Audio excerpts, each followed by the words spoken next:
and on the pedestal these words appear. My name is Ozymandias, King of Kings. Look on my works, ye mighty, and despair.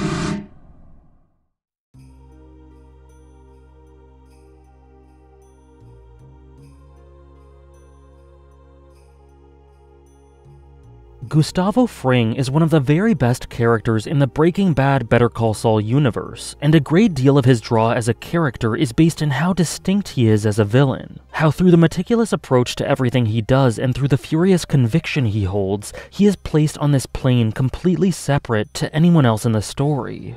Gus is different in numerous ways, but funnily enough, in other ways he is exactly the same as all of us, possessed by the same base problem that Breaking Bad argues is applicable to the vast majority, if not all, of mankind. And that, more than anything, is the lasting resonance of his character and a huge contribution to one of Breaking Bad's most evergreen and prominent messages. Years and years prior to the starts of both Breaking Bad and Better Call Saul, Gus's partner and likely lover, Max, was unceremoniously killed through the combined efforts of the cartel's head, Don Eladio, and Hector Salamanca. And from that point on, Gus resolved to get revenge on those who stole someone who meant everything to him away. Fueled by this drive and his insane intellect, planning, and resourcefulness, Gus began building an empire that dovetailed with an underlying motivation to destroy all involved with his pain. And as we see him make steps towards that, as his creation continues to sprawl and build, and even after Hector is left paralyzed and unable to speak, we see him revel in taking steps towards overtaking and reaping pain and misery on Don Eladio and particularly Hector. He doesn't do this primarily to balance the scales, but because he needs it. He likes it. It makes him feel good and alive. I believe you will wake, Hector.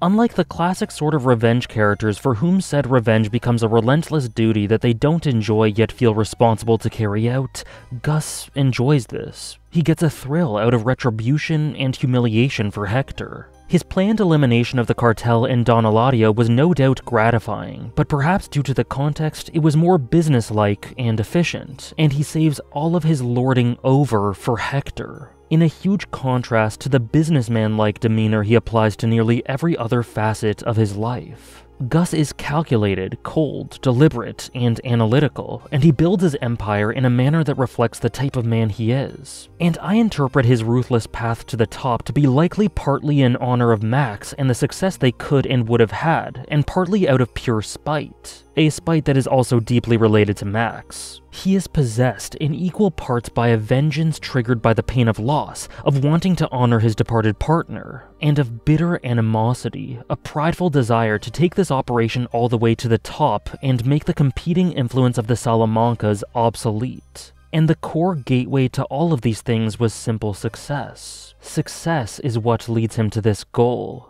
And it just so happens that the path to the very top lined up with meeting the most effective cook in the Southwest.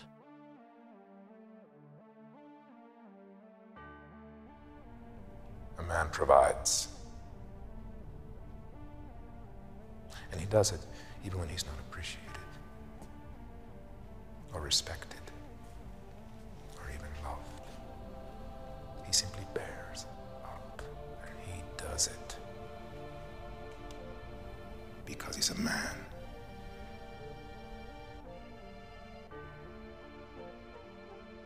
It's interesting that whilst trying to persuade, Gus portrays this very authoritative, alpha idea of masculinity to Walt in order to appeal to his sensibilities. Whether or not he himself bought into these ideals that he touted through his low growl was irrelevant. But having grown to learn the type of man Walt is, Gus knew exactly what he had to say to tempt him back into the game.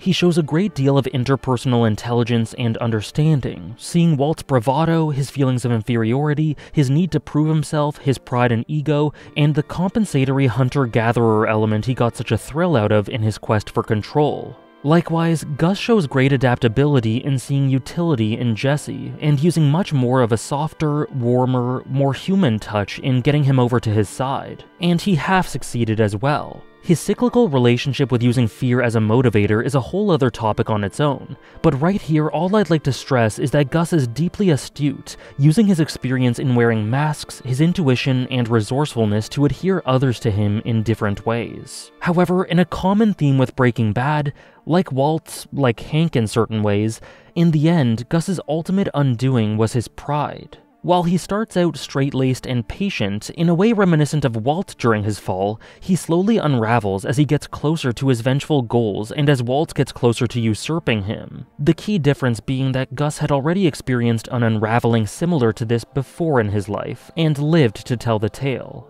Not this time though, as he faced a man who, despite their differences, ended up understanding him on a profound level.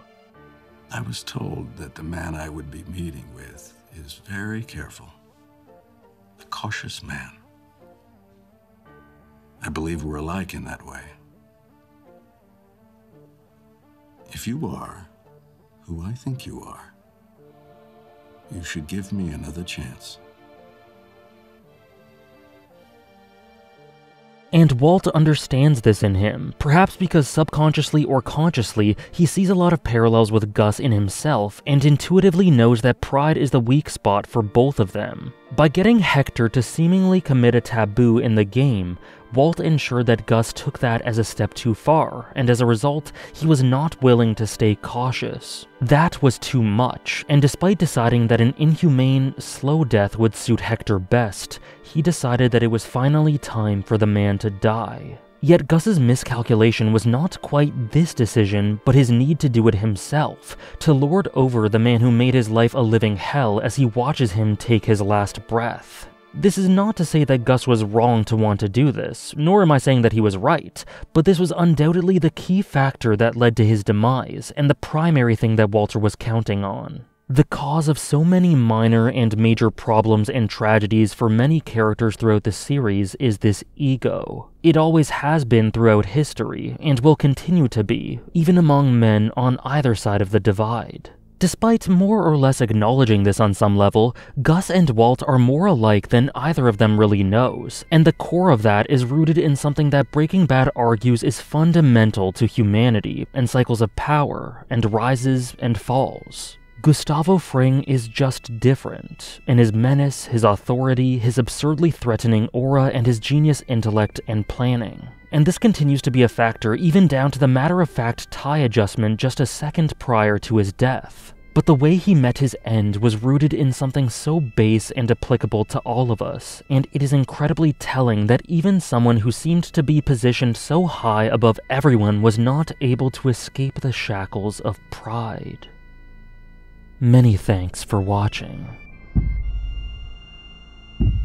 Nothing beside remains.